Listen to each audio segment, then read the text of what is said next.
జై శ్రీరామ్. శ్రీమాత్రే నమః. శ్రీ గురుభ్యో నమః. 2025 సంవత్సరం అక్టోబర్ 19వ తారీఖు నుంచి 2025 సంవత్సరం అక్టోబర్ 25వ తారీఖు కూడా ఈ వారం యొక్క గోచార స్థితిగతులు, అలాగే గోచార స్థితిగతులను అనుసరించి ద్వాదశ రాశుల వాళ్ళకి, ద్వాదశ లగ్నాల వాళ్ళకి ఫలితాలు. ముందుగా అసలు గోచారంలో గ్రహ గమనాలను గురించి ఏ ఏ రాశుల్లో గ్రహాలు స్థితిలో ఉన్నారో ప్రథమంగా పరిశీలిద్దాం. కర్కాటక రాశిలో దేవగురువైన బృహస్పతి వారి సంచారము, సింహరాశిలో కేతుదేవుని సంచారము, కన్యా రాశిలో మిడ్ ఆఫ్ ద జోడియాక్ సెంటర్లో, అంటే అన్ని రాశులకి సెంటర్ రాశి అయిన కన్యా రాశిలో దైత్యగురువైన శుక్రాచార్యుల వారి సంచారము, తులారాశి దైత్యగురువైన శుక్రాచార్యుల వారి రాశి అయిన తులారాశిలో రవి, బుధుడు మరియు మంగళ్ సంచారము. బుధుడు ఈ 25వ తారీఖు నుంచి తులారాశిలో నుంచి వృశ్చిక రాశిలోకి ఆయన ప్రవేశిస్తాడు. రాహుదేవుని సంచారము కుంభరాశిలో జరుగుతూ ఉంది. వక్రించిన శనీశ్వరుడు మీనరాశిలో సంచారము. అన్ని రాశుల్ని అతివేగంగా చుట్టి వచ్చే చంద్రభగవానుడు ఈ వారంలో ఆయన గ్రహగమనం 3 రాశుల్లో ఉన్నాయి. కన్యా రాశి మొదలుకొని వృశ్చిక రాశి వరకు, అంటే కన్యా, తుల, వృశ్చిక రాశులు, ఈ 3 రాశుల్లో ఆయన గోచారం సంభవిస్తుంది ఈ వారం. ఇవి ఈ వారం యొక్క గోచార గ్రహస్థితులు. ఈ వారం యొక్క గోచార గ్రహస్థితుల్లో ప్రత్యేకాంశాలు ఏవైనా ఉన్నాయా అంటే 2 ప్రత్యేకాంశాలు ఉన్నాయి. ఒకటి ఏంటంటే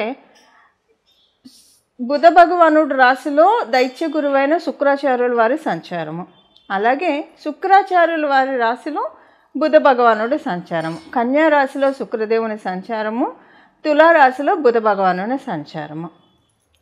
ఇది పరివర్తన యోగం పరివర్తన యోగం ఉంది ఈ వారము.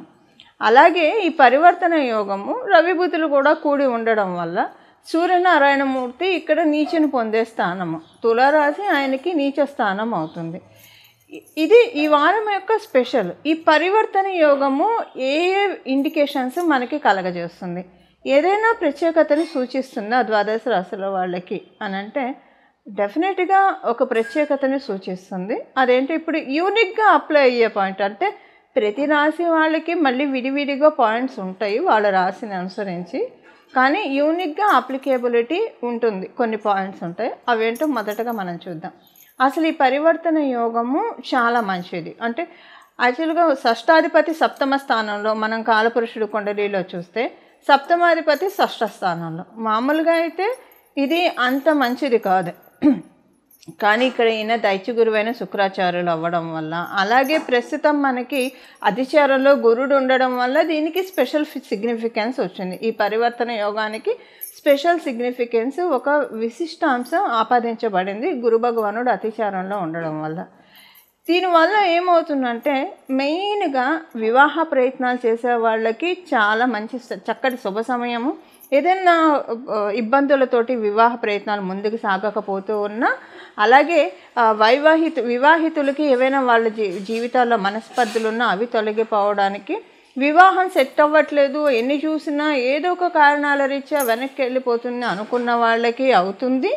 అంటే మొత్తానికి చూస్తే కనుక వివాహానికి సంబంధించిన విషయాల్లో వివాహం కావడానికే కావచ్చు, అలాగే వైవాహిక జీవితం గడుపుతున్న వాళ్ళకి వాళ్ళ జీవితంలో ఉన్న ఏవైనా లోటుపాట్లు ఉంటాయి, అంటే స్పౌస్కి హెల్త్ ప్రాబ్లం అవ్వచ్చు, లేదా వీళ్ళిద్దరి మధ్య క్లాషెస్ కావచ్చు, లేదా ఏదైనా ఫైనాన్షియల్ మ్యాటర్స్లో ఇద్దరికి ఉన్న ఇబ్బందులు, ఇవన్నీ కూడా సెటరేట్ అయ్యే శుభ సమయం. ఇది మళ్ళీ మీ జన్మజాతకాన్ని అనుసరించి ఆధారపడి ఉంటుంది. కాకపోతే గోచారంలో ఉన్న ఈ బ్లెస్సింగ్ ఒకవేళ మీ జన్మజాతకం సపోర్టింగ్గా ఉంటే కనుక 70% రిజల్ట్స్ మీరు చూస్తారు. ప్రస్తుతం దశ అంతర్దశలు సపోర్ట్ చేస్తూ ఉంటాయి. సపోర్ట్ చేయకపోయినా 40% బెటర్మెంట్ అయితే మీరు డెఫినెట్గా చూస్తారు. ఇది వివాహానికి సంబంధించిన విషయాలు. ఇంకొక మేజర్ బ్లెస్సింగ్ ఎవరికి ఉందంటే బిజినెస్ చేసేవాళ్ళకి. అంటే ఇప్పుడు బిజినెస్లోకి ఎంటర్ అవ్వడానికైతే కరెక్ట్ కాదు, కానీ ఆల్రెడీ ఎవరైతే బిజినెస్, మీరు ఏ రకమైన బిజినెస్ అన్నా చేయండి, ఒక ఫ్యాన్సీ స్టోర్ ఉందా, లేదా ఆయిల్ అండ్ మైన్స్ బిజినెస్ ఉందా, ఇండస్ట్రీస్ ఉన్నాయా, ఏ రకమైన బిజినెస్ అయినా కావచ్చు. సో అది చిన్న మొదలుకొని పెద్ద అన్నీ ఇందులోకి వస్తాయి, రియల్ ఎస్టేట్ అన్నీ వస్తాయి. ఎవరైనా సరే బిజినెస్ చేస్తూ ఉన్న వాళ్ళకి ఇది చాలా మంచి శుభ సమయము. అంటే ఒకటేంటంటే మీ మీద మీకు ఒక నమ్మకం వస్తుంది.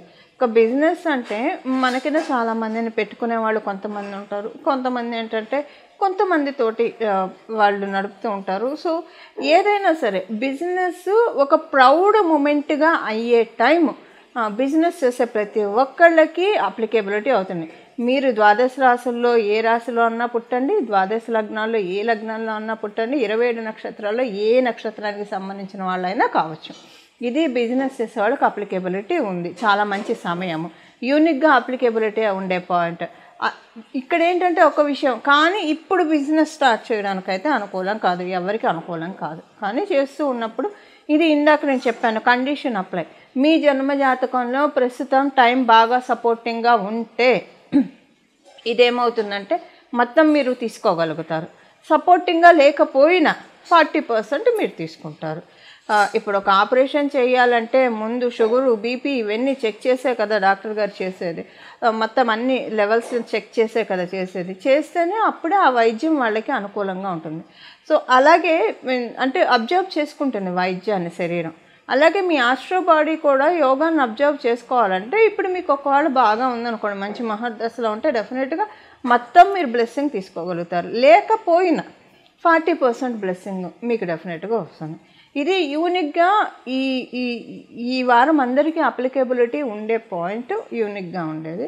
ఇప్పుడు ప్రతి రాశి వాళ్ళకి విడివిడిగా ఎలాంటి ఈ వారం యొక్క గోచార గ్రహస్థితులు, అలాగే ఈ పరివర్తన యోగము ఎలాంటి ఒక డెఫినెట్గా ఒక పాయింట్ ప్రతి ఒక్కరికి సిగ్నిఫై చేస్తుంది. ఈ పాయింట్ ఏంటో కూడా మనం చూద్దాం. ఇప్పుడు మకర రాశి, మకర లగ్నంలో పుట్టిన వాళ్ళకి పరివర్తన యోగం అద్భుతమైన ఫలితాలను ఇస్తుంది. మీకు నవమ దశమ స్థానాల్లో ఈ పరివర్తన యోగం చోటు చేసుకుంటూ ఉంది. నవమ దశమ స్థానాల్లో చోటు చేసుకుంటున్న ఈ పరివర్తన యోగము మీకేంటంటే కొన్ని చేంజెస్, అంటే అదృష్టకరమైన మార్పులు కొన్ని చూస్తారు. మీరు సొసైటీ పరంగా, మీరు చేసే వృత్తి వ్యాపారాల పరంగా కొన్ని మంచి అనుకూలతల్ని మీరు చూస్తారు. చాలా సంతృప్తిగా అనిపిస్తుంది. ఓ రకంగా చెప్పాలంటే గత కొంతకాలంగా మకర రాశిలో పుట్టిన వాళ్ళు కావచ్చు, మకర లగ్నంలో పుట్టిన వాళ్ళు కావచ్చు, ఏదో ఒక రకంగా నలిగిపోతూ ఉన్నారు. మానసికంగా, శారీరకంగా, ఏదో ఒక రకంగా ఆరోగ్య సమస్యలతో కావచ్చు నలిగిపోతూ ఉన్నారు. ఈ వారం మీరు కాస్త ఊపిరి పీల్చుకునే సమయం అని కూడా చెప్పచ్చు. సంతోషంగా అనిపిస్తుంది మీకు. కాకపోతే కొంత మీరేంటంటే ఈ వారం కొంచెం జాగ్రత్తగా ఉండాలి. ఇప్పుడు మీకు హీల్ అయ్యే టైము, ఈ హీల్ అయ్యే టైము మళ్ళీ మీరు దీన్ని అలానే ఉండనియండి. మళ్ళీ దాన్ని మీరు అంటే ఇప్పటిదాకా మీరు వేటిల్లో అయితే నలిగారో మళ్ళీ వాటిని ఆలోచించకండి. వాటికి సంబంధించిన ప్రయత్నాలు ఏమీ చేయకండి. ఇప్పుడు ఒకవేళ మీరు అలాంటివి చేశారనుకోండి, ఇక మీకు ఇప్పుడు హీల్ అవ్వడం అయితే అవుతుంది ఈ వారము. కానీ ఇంకా రాబోయే రోజుల్లో అది మీకు పెద్ద గుదిబండ అయి కూడా కూర్చుంటుంది. అందువల్ల మీరు ఈ వారం చక్కగా రిలాక్స్ అవుతూ మీ పనులు మీరు చూసుకుంటే చాలా బాగా ఉంది. నేచర్ ఈ టైం మీకు ఏంటంటే ప్రకృతి మాత ఒక తల్లిలాగా మిమ్మల్ని ఒళ్ళోకి తీసుకున్న సమయం. చక్కగా ఆ తల్లి ఒళ్ళో సేద తీరండి. చిల్ అయ్యే టైం కూడా మకర రాశి మకర లగ్నంలో పుట్టిన వాళ్ళకి మీకున్న బర్డెన్స్ నుంచి రిలీవ్ అవుతారు ఈ వారం. అందువల్ల ఈ బర్డెన్స్ నుంచి రిలీవ్ అవుతారు. సంతోషంగా కూడా అనిపిస్తుంది మీకు. మీరు ఉద్యోగస్తులు అయితే కనుక చక్కటి సమయం ఉద్యోగంలో. అదే నేను చెప్తున్నాను కదా, ఇప్పుడు ఏదైనా బర్డెన్స్ మీరు ఛాలెంజెస్ ఏమైనా ఫేస్ చేస్తున్నారు. సపోజ్ మీ చుట్టూ ఉన్న వాళ్ళే మిమ్మల్ని పాలిటిక్స్ చేసి మిమ్మల్ని ఎదగనీయకుండా చూస్తున్నారు అనుకోండి, ఈ వారం అది మీకు సెటరేట్ అయిపోతుంది. వాళ్ళు చేయడం వాళ్ళు ఆపేసేస్తారు. అయితే మీరు మర్చిపోండి, దాన్ని మర్చిపోకుండా మీరు మళ్ళీ అవి జరిగాయని ఇంకొకళ్ళకి కంప్లైంట్ చేయడం కావచ్చు, లేదా దాని గురించి మాట్లాడుకోవడం వల్ల ఈ వారానికి ఇచ్చిన ఇబ్బంది అనేది. కానీ పై వారాల్లో ఇది డెఫినెట్గా మీకు ఒక గుదిబండ అవుతుంది. ఇప్పుడు వచ్చిన ఈ కంఫర్ట్ జోన్ పోతుంది. సరికదా, మళ్ళీ దానికి తోడు ఇంకా కాంప్లికేట్ చేసుకున్నానని మీరు అనుకుంటారు. అందువల్ల కొంచెం ఈ విషయంలో జాగ్రత్తగా ఉండండి. మీరు వ్యాపారస్తులకు కూడా సేమ్ పాయింట్ అప్లికేబిలిటీ ఉంటుంది. మీకు ఈ టైంలో చిల్ అయ్యే టైం, సేద తీరే టైం. ఇప్పుడు ఇన్నాళ్ళు మీరైనా వ్యాపారంలో కాంపిటీటర్స్ వల్ల కావచ్చు, లేదా బిజినెస్ కొన్ని లోన్స్ మీకు అంటే ఇప్పుడు క్రెడిట్స్ మీద తీసుకుంటారు. ఇలా మీరు తీసుకున్న వాళ్ళు ఇవ్వక కావచ్చు, లేదా ఏ రకమైన సమస్య మీరు బిజినెస్ పరంగా పడుతున్నా దాంట్లోంచి మీరు బయటకు వస్తారు. బయటకు వచ్చినప్పుడు దాన్ని హాయిగా ఎంజాయ్ చేయండి. మళ్ళీ బయటకు వచ్చిన తర్వాత కూడా అంటే సపోజ్ ఏదన్నా ఎవరైనా కాంపిటీషన్తో ఇబ్బంది పడ్డారనుకోండి, ఇప్పుడు దాంట్లోంచి బయటకు వచ్చారనుకోండి, మళ్ళీ ఇంకా వాళ్ళని ట్రిగర్ చేయకండి. చూసారా దేవుడు నా యందు ఉన్నాడు, నాకు అయిపోయింది, మంచి బాగా అయింది, ఇలాంటివన్నీ ఏం ట్రిగర్ చేయకండి. ఎందుకంటే ఈ వారం వరకు మీకు బాగా ఉన్నా నెక్స్ట్ వీక్ ఇది గుదిబండంగా మారుతుంది మీకు. ఈ పాయింట్ ఎందుకు చెప్తున్నానంటే మీకు ఇప్పుడు వరం అయితే ఈ పరివర్తన యోగం బాగుంది, డెఫినెట్గా బాగుంది. కాకపోతే మీ రాశికి సప్తమ స్థానంలో అతిచారంలో ఉన్న గురు భగవానుడు ఉన్నాడు కాబట్టి ఈ వారం ఆయన కీన్గా గమనిస్తూ ఉంటాడు. గమనిస్తూ ఉండి ఇప్పుడు ఇచ్చేది పరివర్తన యోగం దైత్య గురువైన శుక్రాచార్యుల వారి వల్ల రావడం వల్ల మీకు పరిపూర్తి రాజయోగాన్ని ఇస్తాడు కూడా ఆయన. రావడం వల్ల దీన్ని మీరు నిలబెట్టుకునే ప్రయత్నం చేస్తారా, మిస్యూజ్ చేసుకునే ప్రయత్నం చేస్తారా అనేది ఆయన నోటీస్ చేస్తాడు. ఆయన ఏం చేయడు కానివ్వండి. తదనంతరం రాహుకేతువులు వాళ్ళ స్టాండ్ తీసుకొని వాళ్ళు మిమ్మల్ని తర్వాత గుదిబండ అనేది రాహుకేతువుల పర్వ్యూలోనే చెప్పాను. ఇందువల్ల ఈ విషయంలో కొంచెం జాగ్రత్తగా ఉండండి. ఇంకా వివాహ ప్రయత్నాలు చేసే వాళ్ళకి ఈ వారం కొంత మీ ప్రయత్నాలు వాయిదా వేయడం ఈ వారం వరకు ఉత్తమోత్తమం. అలాగే మీరు ఇల్లు కొనాలన్నా అమ్మాలన్నా ఈ వారం అనుకూలంగా లేదు. ఉన్న ఇంటి నుంచి వేరే అద్దెంటికి మారాలన్నా కూడా పూర్తిగా అనుకూలంగా లేదు ఈ వారము. గృహిణులకి గృహలక్ష్ములకి మంచి సమయము. విద్యార్థినులకి చాలా అంటే చాలా మంచి సమయం, సూపర్బ్ టైమింగ్ ఇది. ఇక సీనియర్ సిటిజన్స్కి కూడా మంచి సమయం. మకర రాశి మకర లగ్నంలో పుట్టిన వాళ్ళందరికీ కూడా ఈ వారము బ్యూటిఫుల్ రిజల్ట్స్ చూస్తారు. చక్కటి ప్రశాంతత అన్నీ బాగుంటుంది. లక్ష్మీ అమ్మవారు శాంతలక్ష్మి రూపంలో, అదృష్టలక్ష్మి రూపంలో మిమ్మల్ని పలకరించబోతూ ఉంది. వీలైనంత వరకు మీరు కూడా శాంతాన్ని ప్రయత్నించడం, అంటే మీరు చాలా శాంతపరులు కాకపోతే ఈ వారము కొన్ని నెగిటివ్ ఫోర్సెస్ మిమ్మల్ని అంతా బాగున్నా కూడా అంటే కొన్ని హట్టింగ్స్ ఉంటాయి కదా ఉద్యోగస్తులకే కావచ్చు, వ్యాపారస్తులకి, వాటిల్లో అనవసరంగా మళ్ళీ తిరగతోడకండి. హట్టింగ్స్ ఇప్పుడు హీల్ అయ్యే టైంలో హీల్ అవ్వనండి, నేచర్ మందు పూస్తుంది, హీల్ అవ్వనండి. మళ్ళీ వాటిని మీరు మళ్ళీ ఇంకొక చోట పొడుచుకోకండి. ఇది ఒక సూచన అనుకోండి. ఇప్పుడున్న గోచార గ్రహస్థితుల రీత్యా ఇది ఈ వారం యొక్క గోచార గ్రహస్థితుల ఫలితాలు మకర రాశి మకర లగ్నంలో పుట్టిన వాళ్ళకి. చూసారు కదండి. ఇప్పుడు దీనికోసం ఈ వారం చేసుకోవాల్సిన పరిహారం ఇప్పుడు నేను ఇందాక చెప్పినట్టు, మొదట్లో చెప్పినట్లు, ఒకవేళ మీకు జన్మజాతకం అనుకూలించకపోయినా ఇది 40% వస్తుంది. బట్ ఈ రెమెడీ చేసుకుంటే 50% మీరు తీసుకోవచ్చు. ఒకటి 50 to 60% తీసుకోవచ్చు బాగా ఉన్న వాళ్ళకి. ఇది కాంక్రీట్. ఒక్కొక్కసారి మనకి ఎవరికైనా యోగాలు వచ్చినప్పుడు అవి నిలబడాలి కదా. ఇప్పుడు మనం ఎంతోమందిని చూస్తూ ఉంటాం, సడన్గా రైజ్ అయిపోతారు, మళ్ళీ పడిపోతారు. సో అప్స్ అండ్ డౌన్స్ చూడకుండా, అంటే అప్స్ అండ్ డౌన్స్, అప్స్ ఉన్నప్పుడు డౌన్స్ ఉంటాయి. బట్ అప్ ఉన్నప్పుడు డౌన్కి రాకుండా అక్కడి నుంచి కంటిన్యూ అవుతూ వెళ్ళగలగాలి. ఇప్పుడు యోగము ఇప్పుడు వస్తుంది ప్రతి ఒక్కళ్ళకి, బిజినెస్ చేసే వాళ్ళకి కావచ్చు, వివాహితులకి. కానీ దాన్ని నిలబెట్టుకోవడానికి మళ్ళీ నెక్స్ట్ డేస్లో కూడా కంటిన్యూ అవ్వడానికి జన్మజాతకం బాగున్న వాళ్ళకి ఇది ఇంకా కొంచెం ఎక్కువగా తీసుకోవడానికి ఇప్పుడు ఏం పరిహారం చేయాలో మనం చూద్దాం. దీనికి చేయాల్సింది ఏంటంటే ఈ వారం అంతా కూడా మీకు వీలుంటే సాయంత్రం పూట 6 నుంచి 8 లోపల మీ ఇంటి దగ్గర మహాలక్ష్మి అమ్మవారి ఆలయం ఉంటే ఆలయ సందర్శనం చేసుకొని రావాలి. సపోజ్ మీ ఇంటి దగ్గర మహాలక్ష్మి అమ్మవారి ఆలయం లేదు, ఏ అమ్మవారి ఆలయం ఉన్నా పర్వాలేదు, గ్రామ దేవత అయినా పర్వాలేదు, వెళ్ళి అక్కడ దర్శనం చేసుకొని అక్కడ ఉన్న దేవిలో శ్రీ మహాలక్ష్మి అమ్మవారిని స్మరించుకొని దండం పెట్టుకొని రండి. ఎందుకంటే అమ్మవార్లు అందరూ ఒకటే కాబట్టి ఆ అమ్మవార్ల శ్రీలక్ష్మి అమ్మవారిని చూడండి. ఈ ప్రాక్టికల్గా మనం చూస్తే ఉద్యోగం చేసే వాళ్ళకి కొంతమందికి ఇది ప్రాక్టికల్గా ప్రతిరోజు, ఎందుకంటే వాళ్ళు ఇంటికి వచ్చేప్పటికి 9 అయ్యే వాళ్ళు ఉంటారు. ఇలా కొంతమందికి సాధ్యపడకపోవచ్చు. సాధ్యపడిన వాళ్ళు ఇది చేసుకోవచ్చు. సాధ్యపడని వాళ్ళు ఏం చేయాలో ఇప్పుడు మనం చూద్దాం.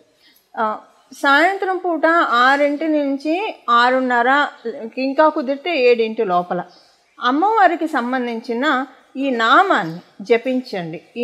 ఇప్పుడు మనం తెలుసుకోబోయే నామాన్ని జపించడం వల్ల మంచి లక్ష్మీ కటాక్షాన్ని శీఘ్రంగా అతి శీఘ్రంగా పొందడానికి చక్కటి అవకాశం ఉంటుంది. ఇప్పుడు మనం జపించాల్సిన నామం ఏంటో మనం చూద్దాం. ఇది మనసులో ఒక 1 అవర్ పాటు 6 to 7 ప్రతిరోజు సాయంత్రం పూట జపించాలి. అదేంటో ఇప్పుడు మనం చూద్దాం. శ్రీ మహాలక్ష్మే నమః, బిల్వ నిలయాయే నమః, శ్రీ మహాలక్ష్మే నమః. శ్రీ మహాలక్ష్మే నమః, బిల్వ నిలయాయే నమః, శ్రీ మహాలక్ష్మే నమః. శ్రీ మహాలక్ష్మే నమః, బిల్వ నిలయాయే నమః, శ్రీ మహాలక్ష్మే నమః. ఈ నామంతో ఇప్పుడు నేను చెప్పిన ఈ నామం, ఈ 3 నామాలు ఏవైతే ఉన్నాయో ఇది ప్రతిరోజు సాయంత్రం మీరు ఒకవేళ టెంపుల్కి వెళ్ళినా ఈ నామం చెప్పించవచ్చు, చాలా మంచిది. టెంపుల్కి వెళ్ళలేని వాళ్ళు ఈ వారం అసలు ఎప్పుడు కూడా సాయంత్రం పూట ఈ నామాన్ని 6 to 7 మధ్యలో జపిస్తే మంచిది. లేదా కనీసం ఒక 15 నిమిషాలు అయినా కేటాయించి మానసికంగా జపం చేసుకోండి. అద్భుతమైన ఫలితాలు శ్రీ మహాలక్ష్మి అమ్మవారి కృపా కటాక్షాల చేత, లక్ష్మీనారాయణ కృపా కటాక్షం చేత, అలాగే ఉమాశంకరుని గౌరీ శంకరుల కృపా కటాక్షం చేత, సరస్వతి అమ్మవారి కృపా కటాక్షం చేత చక్కగా మన జీవితంలో ఆనంద గంటికల్ని మోగించుకోవటం అనడంలో ఏమాత్రం సందేహం లేదు. ఇవి ఈ వారం యొక్క ఫలితాలు, అలాగే చేసుకోవాల్సిన పరిహారము. ఇలా మనమందరం కూడా అమ్మవారి కృపకి పాత్రులు అవ్వాలని చెప్పి మనస్ఫూర్తిగా మనందరి తరఫున అమ్మవారిని నేను కూడా ప్రార్థిస్తూ మంగళం. నమో భగవతే వాసుదేవాయ.